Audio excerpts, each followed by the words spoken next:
Salam damai di dalam nama Tuhan Yesus Kristus. Bertemu lagi dalam pembukaan minggu ini.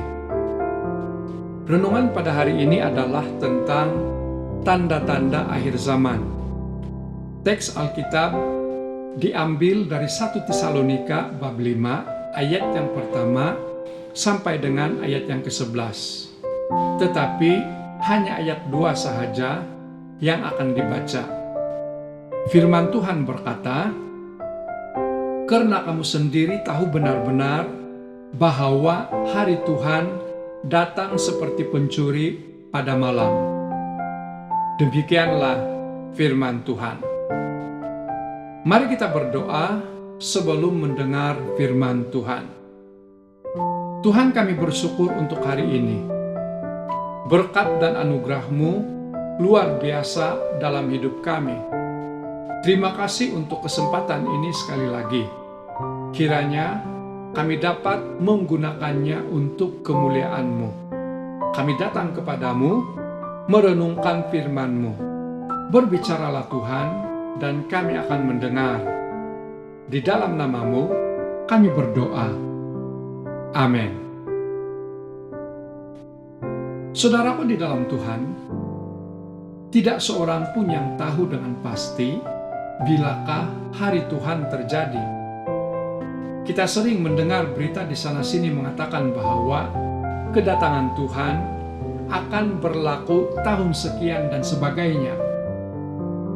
Akibatnya, banyak orang panik sampai ada yang rela menjual hartanya, meninggalkan segala aktiviti harian, dan kemudian berkumpul di suatu tempat untuk menanti-nantikan hari akhir itu.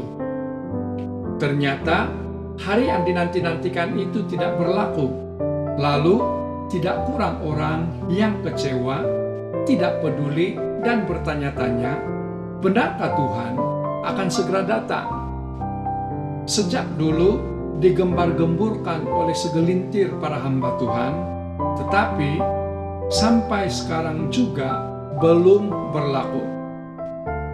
Saudara, sebagai anak-anak Tuhan, kita harus percaya bahwa akan tiba masanya Tuhan akan datang segera. Oleh itu, kita harus mempersiapkan diri dengan baik, selalu waspada dan berjaga-jaga. Dikatakan di dalam 2 Petrus 3 ayat yang ke-9 sampai ayat yang ke-10e. Tuhan tidak lalai menepati janjinya. Sekalipun ada orang yang menganggapnya sebagai kelalaian, tetapi Ia sabar terhadap kamu karena Ia menghendaki supaya jangan ada yang binasa, melainkan supaya semua orang berbalik dan bertobat. Tetapi hari Tuhan akan tiba seperti pencuri. Jika kita memperhatikan keadaan dunia ketika ini, tanda-tanda kedatangan Tuhan kali yang kedua sudah sangat dekat. Alkitab mengatakan tanda-tanda itu diantaranya adalah munculnya Mesias-Mesias palsu. Banyak orang akan datang dengan memakai namaku dan berkata, "Akulah Mesias," dan mereka akan menyesatkan banyak orang. Matius 24 ayat yang ke-5. Lalu akan ada deru perang dan kabar-kabar tentang perang terdengar di mana-mana.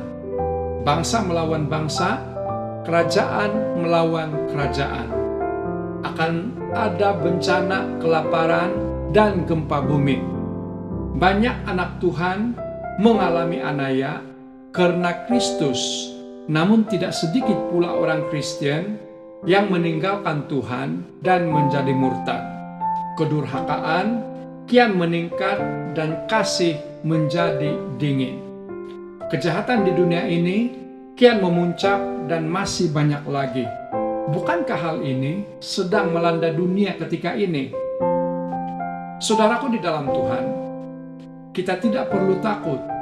Justru ini suatu merupakan peringatan bagi kita untuk lebih memperhatikan bagaimana kita hidup, dan pergunakanlah waktu yang ada, karena hari-hari ini adalah jahat.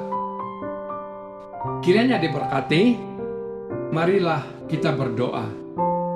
Tuhan, bersamamu kami tidak perlu takut apapun, apalagi bercakap tentang kedatanganmu yang kedua kalinya di dunia ini. Karena kami percaya bahwa firman-Mu ya dan amin. Kiranya dalam apapun situasi, kami sudah mempersiapkan diri untuk itu di dalam kewaspadaan kami. Berkati keluarga, saudara, dan teman-teman kami. Engkau sertai mereka di sepanjang minggu ini. Di dalam nama-Mu kami berdoa. Amin. Saya percaya Roh Kudus akan terus menolong kita untuk memahami perkongsian ini. Bertemu lagi di renungan yang berikutnya. Tuhan Yesus memberkati.